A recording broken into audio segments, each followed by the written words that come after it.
So routing this little transfer pump and wiring is not easy.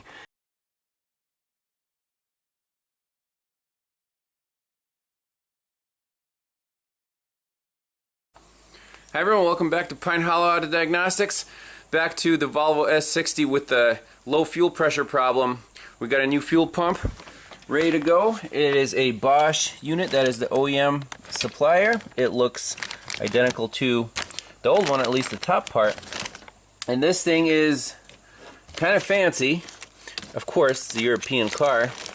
And as you can see, there are two separate pumps inside this module. Why two pumps? Well, one of them, here's the outlet for, the high pressure fuel. If you follow the hoses, that comes from this pump right here. So this is our pump controlled by the fuel pump control module, and that's these two fat pins in the upper right corner. However, we have two more fat pins here, and that is this second pump, which looks like some sort of transfer pump to get fuel from the tank to inside of this cup. See, this hose is just kind of empties the fuel out into the cup, I think. And your guess is as good as mine what this is all about. I think there's another level sensor in the right side, or I'm sorry, the left side of the tank. And the annoying thing about Volvo is they don't give you a very good description and operation of the system. You can only look up a trouble code and say they replace fuel pump module. They don't tell you what the two pumps do.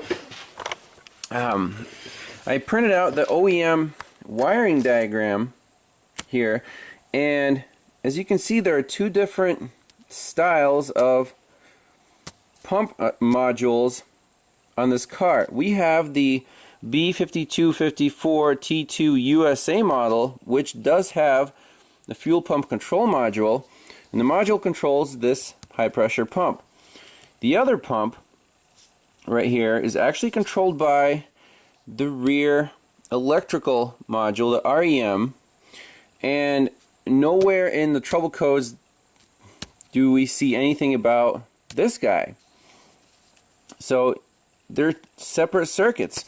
If you remember on the non-OE diagram, it's very misleading, it's wrong, that this blue power wire coming from the CEM, see this blue wire, feeds this pump, the second pump, constantly.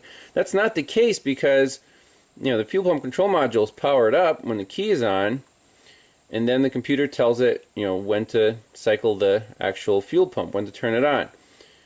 If this was hot all the time, and this pump should be running all the time, the secondary transfer pump, it's not, because this diagram is completely wrong.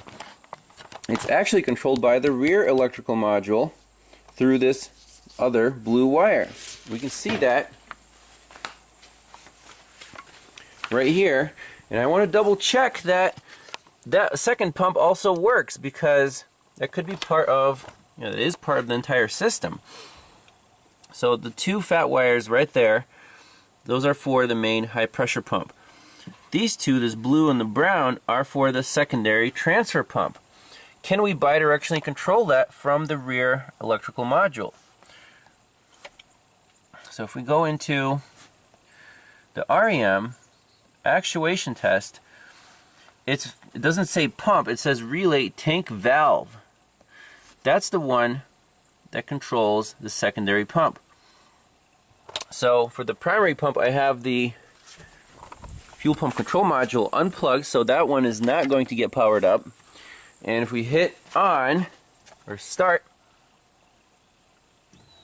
indeed, that secondary pump is now running. Okay, so both pumps run. We still have a low fuel pressure. We're replacing this fuel pump module assembly. Now that long hose stretches all the way over here, so we have to take that cover off as well and make sure the installation is proper with that other level sensor. So let's get to work, get this all figured out, put the new pump in, and do the checks. Alright, so starting with the driver's side, got the locking ring off with some, that's right, those are oil filter pliers. You kind of fit in here and it loosened up. There is our little hose coming from the fuel pump assembly, and the connector connects to this guy. So there is a second fuel level sensor. Connector connects here, and then the actual level sensor, or the the pipe, clips in right there. So that comes out first. So now that pipe and connector are free in the tank. Now, man, I wish I wouldn't have filled it with gas. It's only half full, but it's up to the brim on that side. And this guy, same concept. Unplug everything to fuel lines, lock ring, and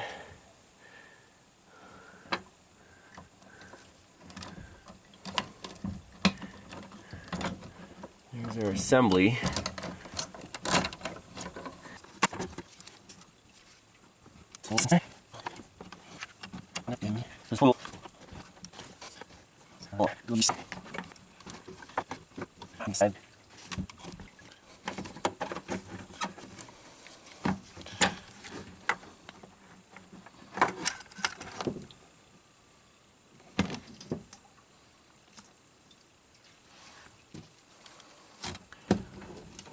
Here come the pipes that go to our other side of the tank. Let's try to fish this out.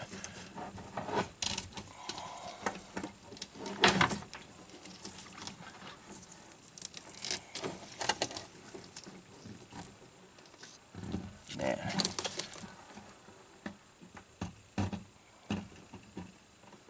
There's that. Let's get it out of the car and put in the new one. Alright, here we go. Brand new pump assembly.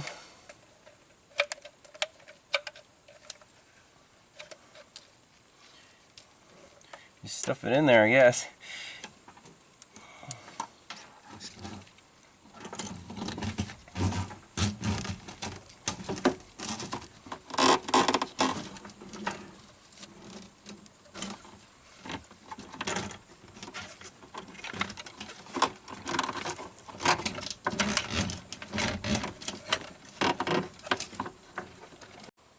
So routing this little transfer pump and wiring is not easy.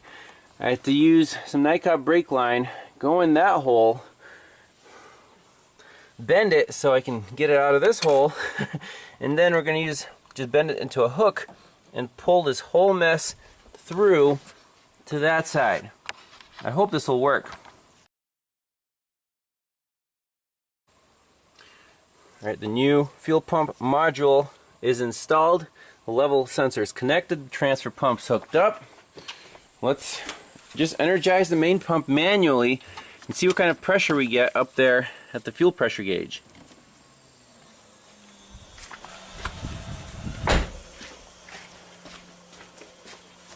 Holy cow, 105 psi, disconnect. Huge difference. So I think this is gonna work. Let's fire up the car, clear out all the codes, make sure there are no leaks, monitor our fuel pressure gauge, do the fuel pump test. This thing should be as good as new. So it's clear all the DTCs. See if it'll clear all of them.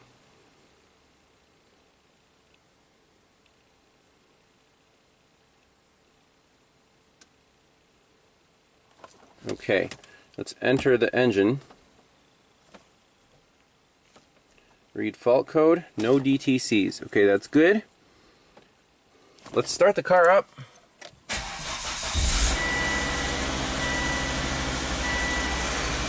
Very good.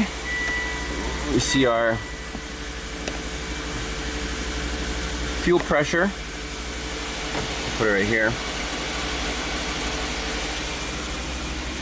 So let's do our data stream. Fuel pressure duty cycle. Look at that. Now the fuel pump duty cycle is 35% at 58 psi. Before it was like 60%. So that fuel pump was getting weaker and weaker. That's awesome. Love that. And let's go back to special function, testing the fuel pump. Okay, there's so 51. Yes, the sensor's okay. And by the way, 51 psi, we're reading 44 on the gauge. Okay.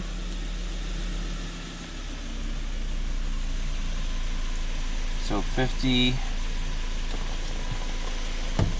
So there's the gauge, 62. We're at 76 and it's happy, right? Fuel pressure, relative pressure, they're all equal. Now we're back down to 68.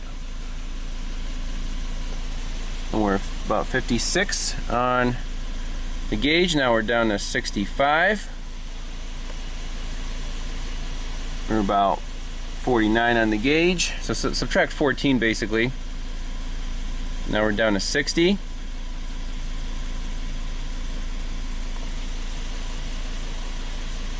About 44 on the gauge. And it ramps it back up.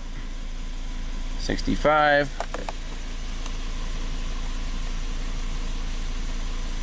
70.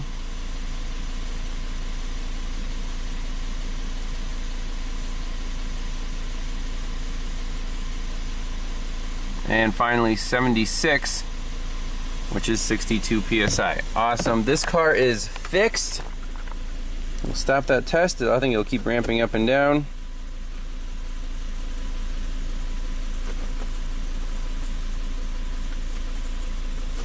Read fault codes. No DTC set. I like it. Volvo's fixed. So again, with European cars, you can see how things take more time, right? Information not as clear, no description of operation of the primary and the secondary pump. You have to figure it out. Installation procedure, not pop it in, pop it out. You got to fish that transfer pump over, hook up the second level sensor. Doable, but that's why the labor time's 3 hours, not 1 hour. Either, otherwise it would have been really easy. And this was a logic fault. Even though it said fuel levels or fuel pressure sensor signal too low, well, yeah, signal's too low, but not because the sensor's bad, but because the logic in the computer says, hey, we're commanding 60% duty cycle, this should be our pressure, and it wasn't. So pretty cool. I'm happy with this one, and that's it. Customer will be happy. So thanks a lot for watching, and we'll see you in the next one. Bye bye. A little bonus footage. The fuel level gauge is now right in the middle, and we can see in the CEM, the central electronic module, fuel level left side, fuel level right side. So this tank is a split tank, and we have 1.6 gallons on the left side and 5.8 gallons on the right side. Pretty interesting. I can fill it to the brim, go to the gas station, make sure there are no leaks. We can see what this data says. This is pretty cool. I just got the little transfer pump out, and it's working. It's sucking. You see the level in the left side of the tank is significantly lower now, so the pump actually pumped the gas over to the other side. That's pretty neat. You see fuel level left side is 0, and if we put this sucker back in, 1.3 gallons. That's awesome. We still need to put in a new fuel filter just in case. By the way, kudos to Volvo for making such an easy to change fuel filter. Boom, 1 bolt, 2 quick connects, done. And you can see if this one's clogged, just blow through it backwards, but I think it was just a bad pump. Alright, let's see what comes out of here.